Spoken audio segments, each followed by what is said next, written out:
There is a great deal of confusion in the Western world as practitioners begin to take up Buddhism, primarily because they do not realize that Buddhism is actually one of the oldest forms of psychology, next to Egyptian Hermeticism and, of course, Hinduism.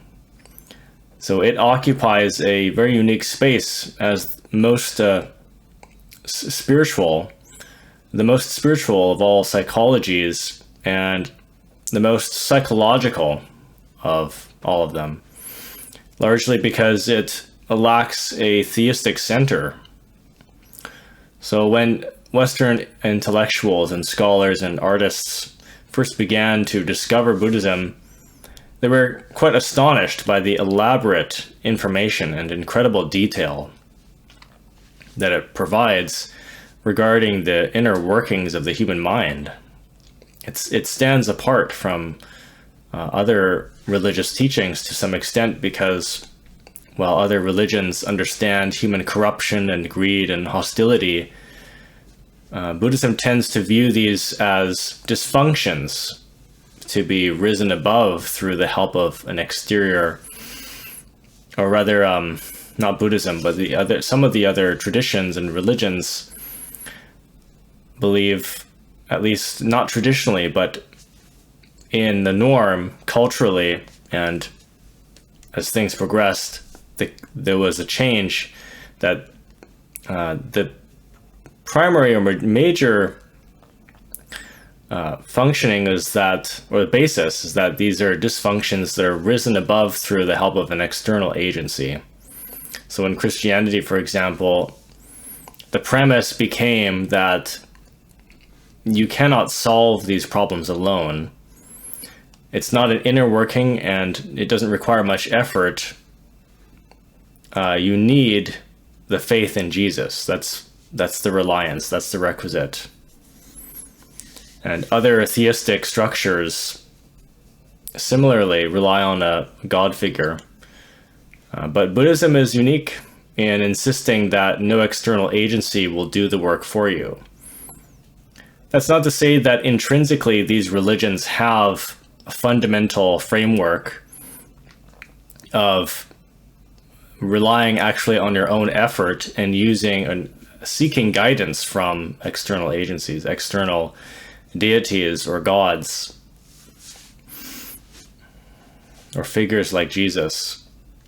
But that's what some of these became over time, over hundreds of years, since the beginning of the Common Era, way back after 0 AD in biblical times. So this realization forces the practitioner to turn inward. The Buddha himself began his journey by inclining toward teachings who had cultivated the higher aspects of the mind. So while early Greek philosophers also sought insights independent of external salvation, their work was not as advanced as the Buddhist system.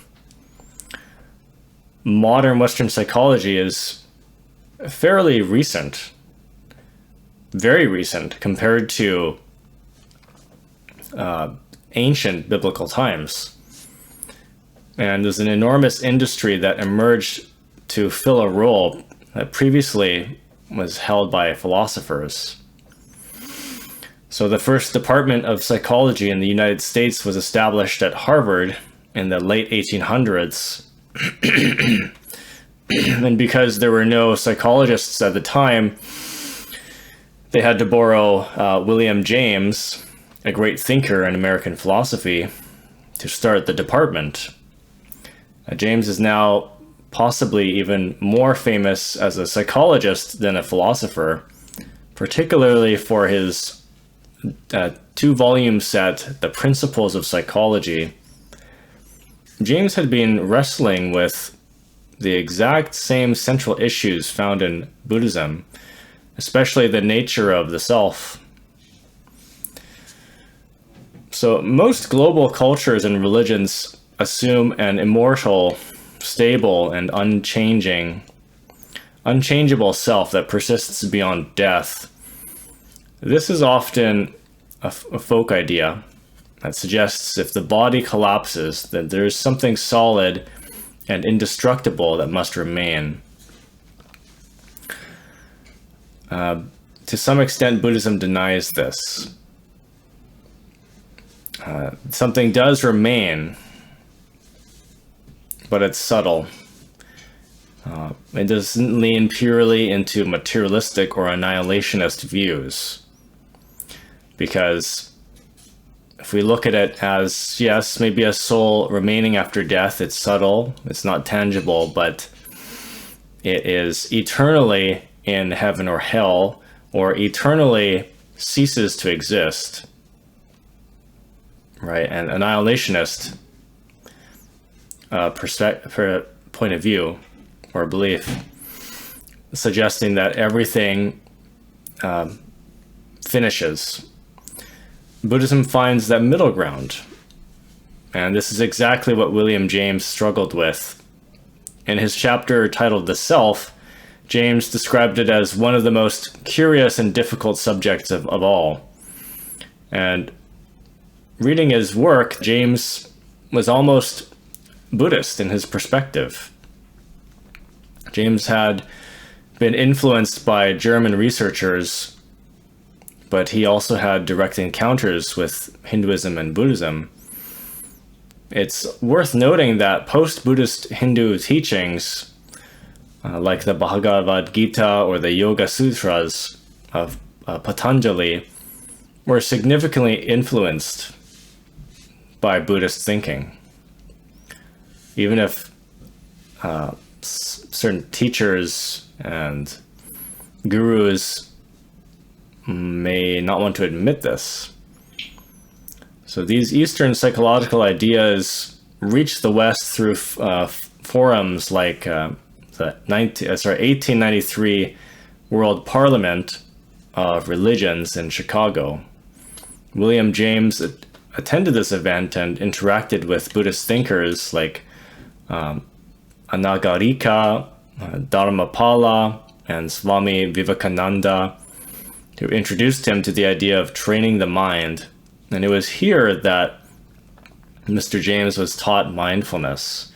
And now today, mindfulness has caught the attention of the West, is becoming just as popular as yoga. It's used in clinical psychology, yet it rarely is mentioned that the technique has a purely Buddhist role, or rather a root, or origin. So for over a century, Buddhist psychology has been quietly influencing the West, Western thought, and it would take a great deal of detective work to uncover all of those connections. William James came from a wealthy, high-culture Boston family. His brother was a famous novelist, and the idea of meditation and mindfulness was entirely foreign to their background. And after exploring it, he concluded in the Principles of Psychology that it was impossible to control the wanderings of the mind, or nearly impossible, very difficult. He had only tried it a few times, though, so this is, of course, short-sighted. He had tried it, attempted it, and because we know these practices do work, we have proof of it. Many thousands of people benefit from it. It's a standard Buddhist practice. Surely he did not dedicate his life toward it. He did not dedicate his lifetime, which is what it basically usually requires. It's a lifetime effort. So toward it, so he came to that brief conclusion, never considered that it would take so long, that it can take a very long time because it's based on the evolution of your mind, and we've lived many lives. It's not easy to cultivate mindfulness and become very good at it within a matter of years. So, however, he did observe that the average person has almost no control over their mental activity. And it's good that he pointed that out, at least. Now, interestingly, one of Mr. James's students was a 19-year-old, Gertrude Stein.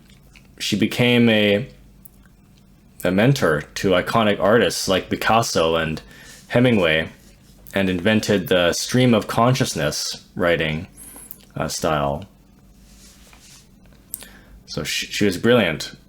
She developed this directly from Mr. James's mindfulness class, where he asked students to observe the stream of consciousness. And this Buddhist influenced observation later shaped the work of other greats like James Joyce.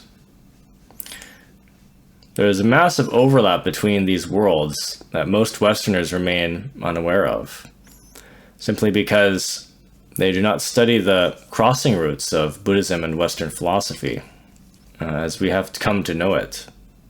Primarily, it takes two forms. At least in Western psychology, it takes two forms, the psychoanalytic and the psychotherapeutic. Both of these branches are deeply rooted in real pathology.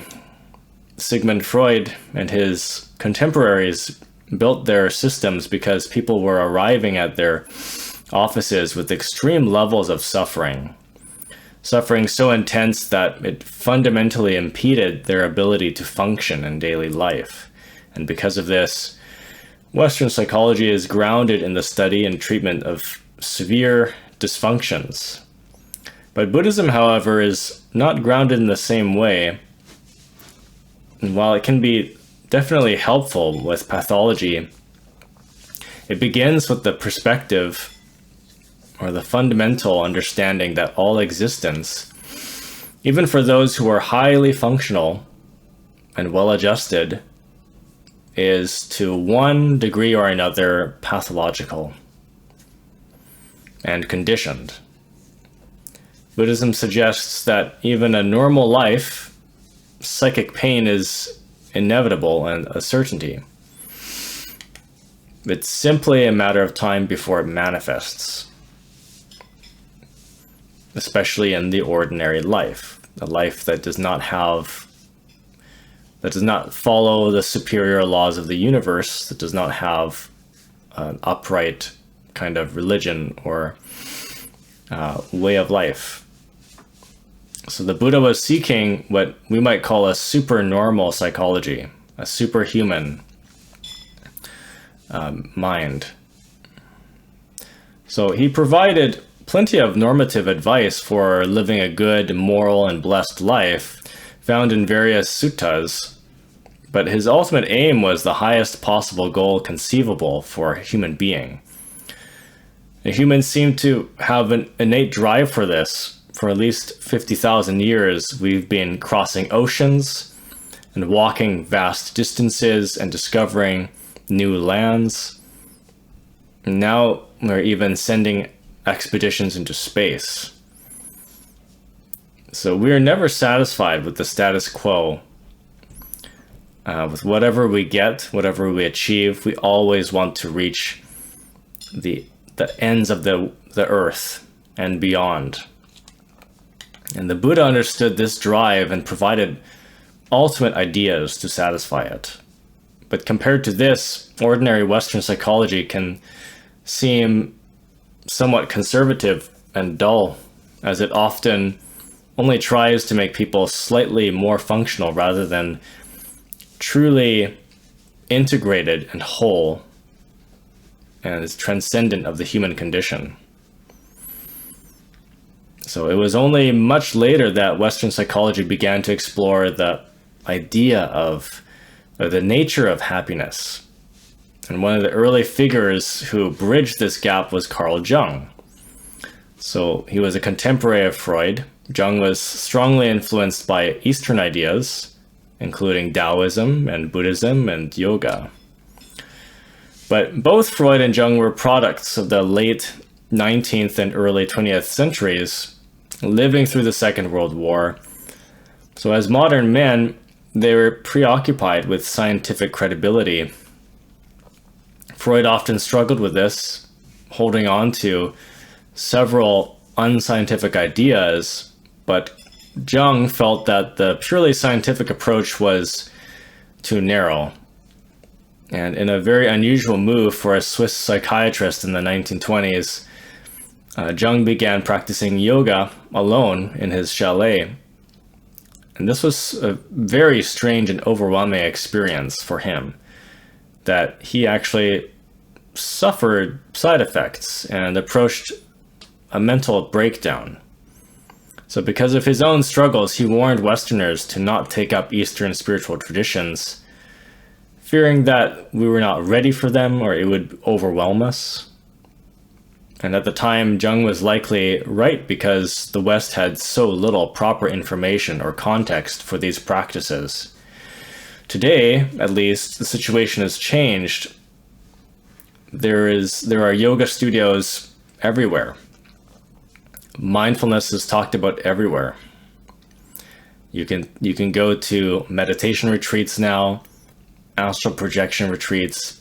There are hundreds and thousands of different kinds of yoga retreats that you can go to, and meditation classes.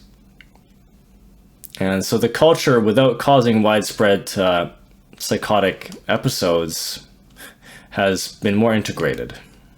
It has become more popular. But however, the modern yoga that we find today is as expected because of time. It's just changed and altered and modified, and because of the entropy that we've been experiencing, there are corrupted aspects of it. It's misunderstood, it's misinterpreted, it's minimalized, it's oversimplified, and there's more, or rather less, memory of the actual intention, the whole point of yoga, the purpose of it. It's more popular but less understood, it's still not very well understood, right? We lose the point of these practices as time goes by. So it's a mild and physical version. People want to be healthy and not realizing that it's not just completely for your body, and it's not just for your mind either, it's for your spirit too. So we're more focused on these physical aspects more so, and just getting by and having less stress, but that's still not the end game or the purpose. So since the 1970s, psychologists have truly taken hold of Buddhism, particularly mindfulness and vipassana. Many therapists traveled to Burmese schools to learn these systematic psychological teachings and brought them back to integrate into new schools of psychology. So this has led to a great tendency in modern times to mix Western psychological ideas with Buddhist ones. But there are specific areas where they diverge sharply as well, still, namely the concepts of suppression and observation. Western psychology is intensely worried about suppression. We don't like that idea. We think it's a bad thing. We think it's very unhealthy to suppress the mind, to restrain it. But Buddhism is not too concerned about this. Of course, when you go off something cold turkey, you stop a habit cold turkey, it's kind of dangerous, and it's difficult and kind of unhealthy, because it can be unhealthy for your body. Your body can experience withdrawal symptoms. To some extent, it makes you go crazy because the withdrawal can be so intense that you can't function properly. You're distracted all the time. All you're thinking about is that habit, whatever it is, and then you relapse, and it's even worse. It could be anger, it could be drugs, anything, substances, and you relapse, and it's 3 times worse than you normally entertain it. But that is the short term, and that is when you're not ready for restraint. these steps must be taken gradually. So Buddhism's not too concerned about restraint. That's a core practice. Aside from meditation, that's a fundamental thing, or an ongoing practice, is restraining the mind. So we have to distinguish from suppression and repression. A term coined by Freud, repression is an unconscious condition where the mind hides things it cannot handle under the surface. And because these thoughts are denied, they spontaneously arise in strange ways, and they cause side effects and dysfunctions and relapses. Western psychology is preoccupied with these ill effects, so concerned about them, but Buddhism sees with more prudence the ultimate outcomes of suppression, which is very beneficial because you're training your mind gradually to be better. So Buddhism views meditation as the primary treatment for repression. Buddhism's radically realistic. The first noble truth states that life is not a fairy tale, and where everyone lives, happily ever after. It tells us that you will die, you must. You will lose everyone you love. You will face immense challenges along the way. Repression often happens because we're told fictional stories that deny reality, which creates trauma when the mind is finally shocked by the truth. Buddhism opens the jar of reality and looks inside, describing exactly what happens to sensitive bodies and minds. But it doesn't leave you there. It teaches you to develop the resistance, so you are not traumatized by the inevitable. And while the 20th century has been called the age of anxiety, Buddhism notes that anxiety comes from the awareness that things are out of control. Western psychology tries to treat this after the fact. So that's why we call it post-traumatic stress disorder. But Buddhism has another aspect of this. We are interested in preventing that altogether. So we have the pre-traumatic stress. That's what we believe in, which means that it seeks to describe every possible way you can be traumatized so you will be prepared for it before it happens. You can start your day like this. Many monks and practitioners do. They meditate on the things that they don't want to arise mentally, because many of these hindrances, we're not really worried about situations, are we? We're worried about mental hindrances and mental reactions. We try our best to prepare for circumstances, and ultimately we're preparing for the way that we normally react to them. We're trying to avoid that before we get on with our day. And if those of us who don't practice the premeditative or premeditations on avoiding traumas, simply practice mindfulness throughout the day on a moment-to-moment basis, because that mindfulness is the hook that catches your attention and awareness so that you can respond to adversity and not react to it and not be traumatized. So Western psychology has largely ignored this ancient experience and tried to reinvent these concepts while dealing with economic pressures. In the West, a psychologist must build a reputation, be scientifically respectable, and earn a living. But Sigmund Freud had to support many children in Vienna, for example, with barely any safety net or social safety net.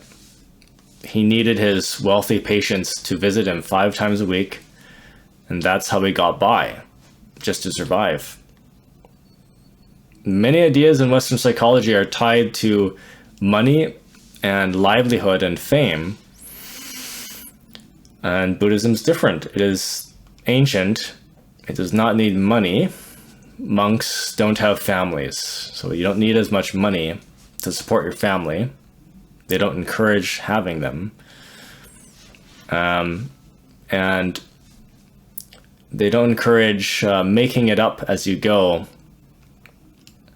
So Buddhists don't live, or rather they live the life that they describe from the scripture and what they're trying to explain about it. But there's nothing in Western psychology remotely similar to this. Buddhism remains one of the deepest, most radical psychotherapy ever conceived.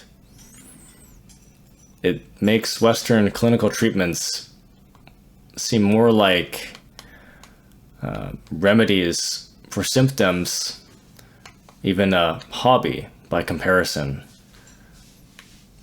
Most people in the West have been exposed to psychological ideas, and these concepts are pretty pervasive wherever you go. You see them in magazines while waiting at the doctor or the dentist, and they're discussed in TV. And in pop culture, we have shows like Dr. Phil and things like that.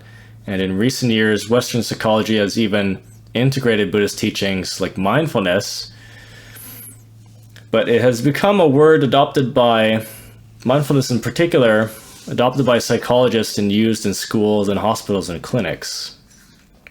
We could say that a specific form of Western psychotherapy today is essentially mindfulness practice. Dr. John Kabat-Zinn is a well-known figure in the United States who helped spread this. He was a meditator himself and found that practice of mindfulness very helpful. He began using mindfulness in his therapy, and it eventually spread into many different fields. But we must understand that there are different definitions of this word. The definition used in Buddhist psychology is preceded by the word samma, and the term for mindfulness is sammasati. So this means that mindfulness functions within a specific context, and that context is the Eightfold Path. There is an ultimate purpose to mindfulness. It's part of a greater path or system.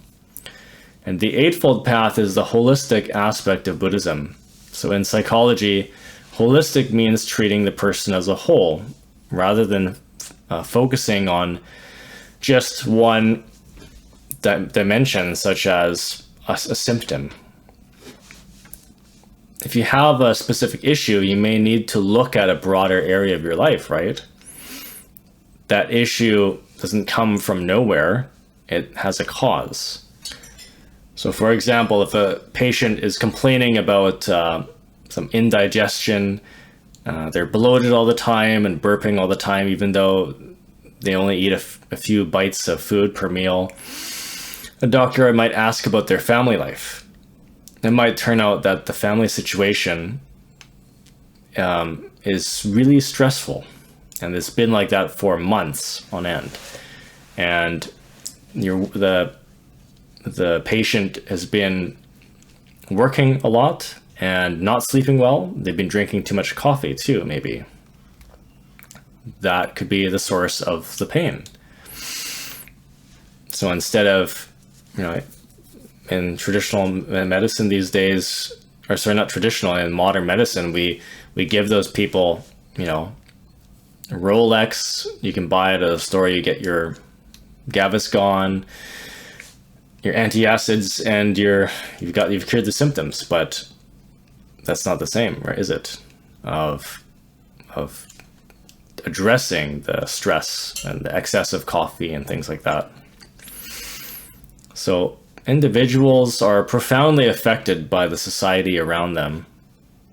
We live with a lot of influences around us, and a lot of causes for pain and illness and things like that. Buddhism is holistic because the Eightfold Path describes an internal attitude called right view.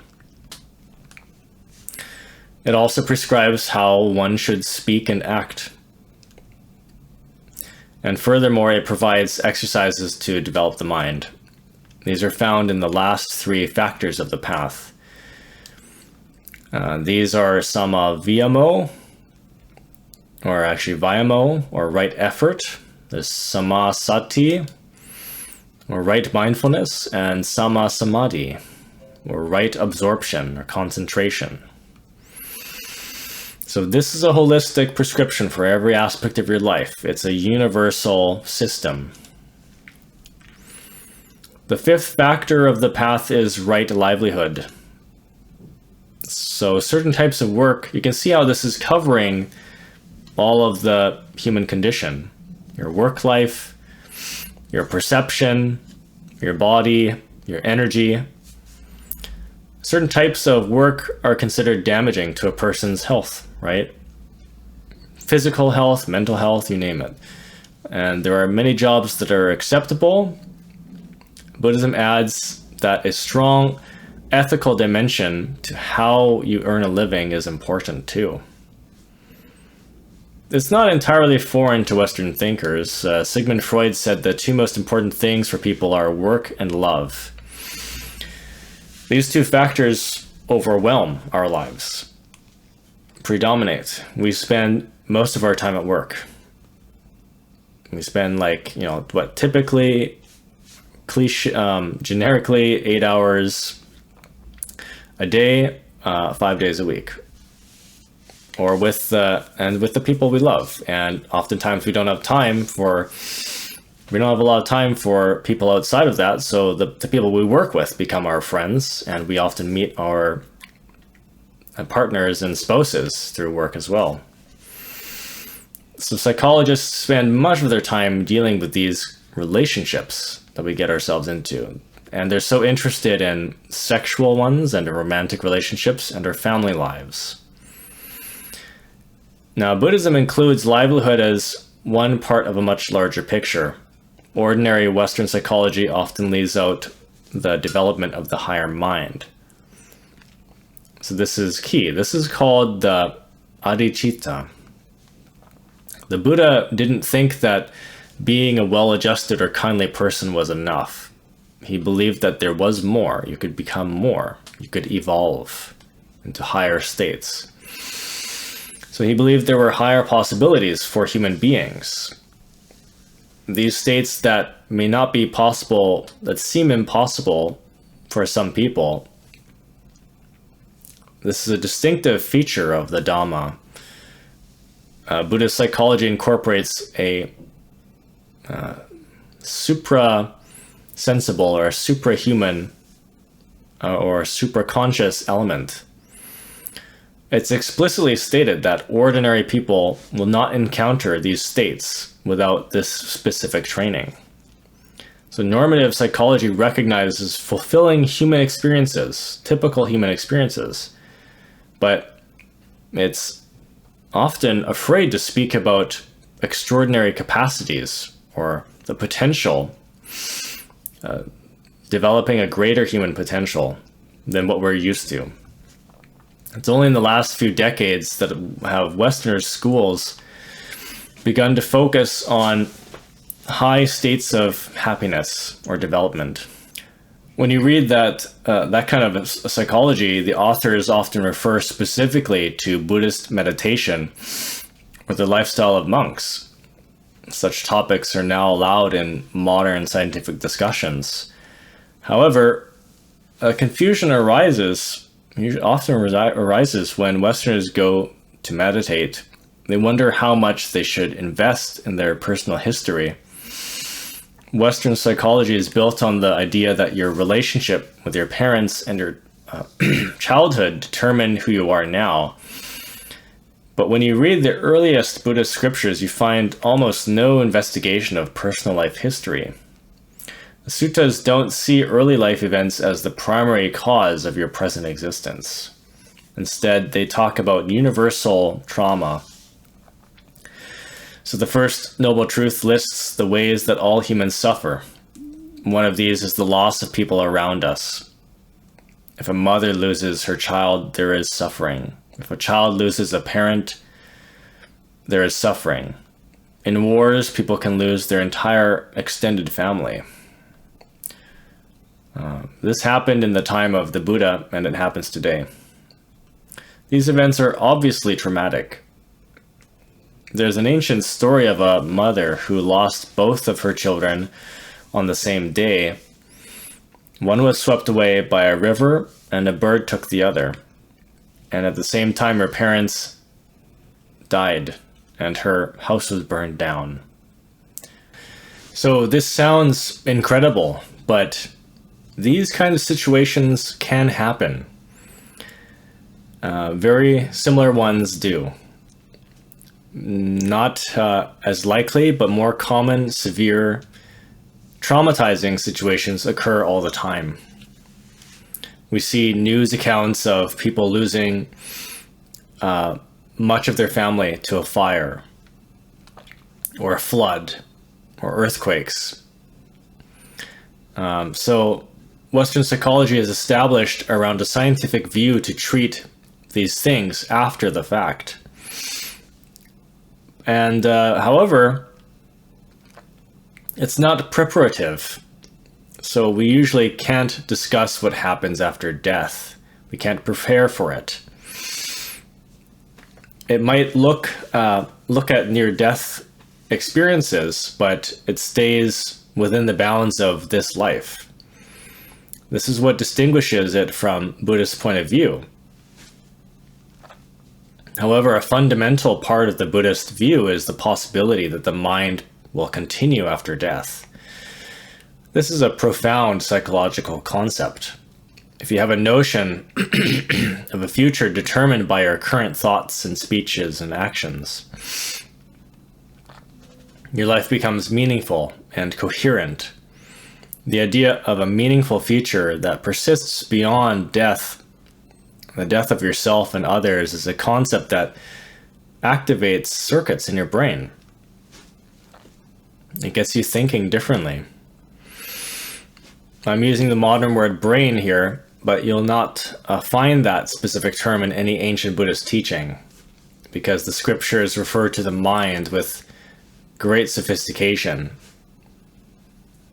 They rarely mention the physical brain. The idea that our behaviors and structures are located within the material element, that is a feature of modern psychology and the language of modernity. Now, finally, scientists recognize that they need to make a distinction between the brain functions and the functions of the mind, or the intellect, or the consciousness. Starting to recognize the possibility that maybe consciousness exists irrespective of the brain. Maybe that we live in a field of consciousness, and we're integrating with that. So they're starting to consider that and speak in that way. But for a while, psychology is focused on the brain because it's a material thing, it's visible, and we know that it is responsible for thinking to a great extent. So this is part of the drive for psychology to be approved of by the hard sciences like physics. And physics is often seen as the ultimate science because it deals exclusively with matter. And chemistry and biology follow because they study the laws and functions of matter. And some physicists don't even regard psychology as a science. They view it as too soft or vague or subtle to qualify it as it's so hard to prove anything, so it's not scientific. Even sociology, the study of how groups influence each other, it's often dismissed by those in the precise sciences. So it's interesting to note, though, that psychologists and sociologists have a great desire to be seen as scientists. And this desire has the economic element. Psychologists must earn a living and pay for expensive educations. They need status or reputation and credibility among their peers in the scientific world. They go to great lengths to distance themselves from things like horoscopes. But a horoscope is a pseudoscience, they say, that emulates the look of science without the substance of the facts and statistics and things like that. So psychologists have a horror of being compared to such things. People often look at horoscopes for a diagnosis or to understand themselves. You might read a description of your personality and think that it's amazing how accurate it is. And then you realize that you were reading the wrong month, right? So this highlights the problem of trying to pin down the human identity. But unlike physics, psychology can't be reduced to simple mathematics, yet at least. We don't have the math for that. We don't have the devices for that. Human beings are too complex right now to be approached purely through math.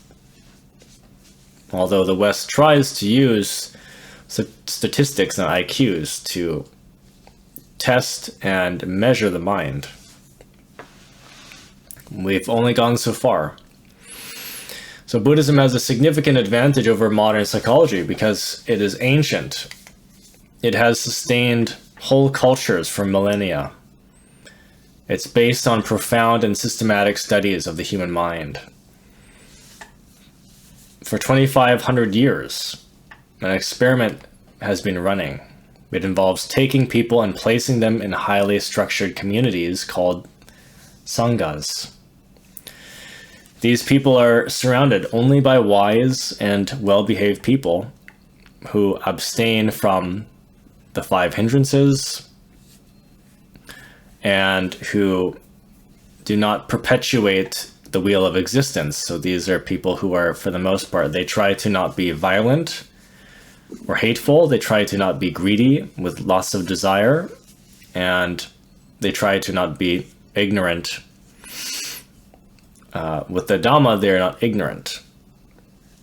They try to see with right view, and they abstain from sexual behavior and the 5 hindrances. I just gave you the first 3 fundamentals that perpetuate the wheel, but that's the idea. And to the modern world, this may seem unnatural. However, the results of this long experiment show that humans can flourish in these environments. Not only do they flourish, but they do so, they improve actually. They get better. And so their interior reports of their own states of mind don't align with what is considered normal in Western psychology. Because we've done many experiments on meditation, and when you practice it, what are known as common brainwave states like alpha and beta and theta and delta that we experience when we're awake and drowsy and sleeping, new states are being seen, have been seen. New brainwave states, ultra high frequency states like gamma are being measured when monks meditate. So modern psychologists often don't know what to do with these reports because they are used to studying people who are normal or abnormal or subnormal in that regard. We don't have a lot of frameworks for the supranormal condition. So there's a story of a Western psychiatrist who visited Ajahn Chah's monastery in the late 60s. He asked the monks to fill out forms about their lives, and one question asked if they were satisfied with their sex life. And Ajahn Sumedho answered yes. And the psychiatrist was astonished and asked how he could be satisfied when he didn't have a sex life. And the monk replied that not having one was exactly the reason why he was satisfied. So this interaction moved the psychiatrist that he eventually ordained as a monk himself. Until very recently, Western psychiatry and psychology have suffered from the superiority complex, similar to that of Christianity and some forms of Judaism. Western civilizations often assumed that its wealth and power was the proof of its superiority. Christianity and Islam are missionary religions. They have a determined effort to convert the world to their point of view. Western psychologists often believe their scientific tools are superior to the primitive ideas found in other cultures. So I can see this clearly because I essentially left the West behind personally. I was born, raised, and educated in these best ideas of Western culture. I was immersed in the philosophy and the science and the music, and I know its religion, the Western religion. I've read the Bible, Old Testament, New Testament, some of the Torah, but I find the newer common denominations of Christianity and Judaism, not the ancient forms that sustained for the first few hundred years in the Common Era. I find the new denominations to be completely different than how they were being practiced originally. They're not practiced the same way, and I find them to be very lacking. And I've spent now 8 years practicing as a Gnostic, a few years as a Buddhist, some years of study in Kabbalah, and I've compared the two worlds, both internally and from the outside. Obviously, the Christians today don't practice Christianity like they used to. If you know a thing or two about Gnosticism, the Gnostics and the Kabbalists were completely different, right? It was in fact essentially the same as Buddhism. These were like Hermetic religions. They came from Egypt.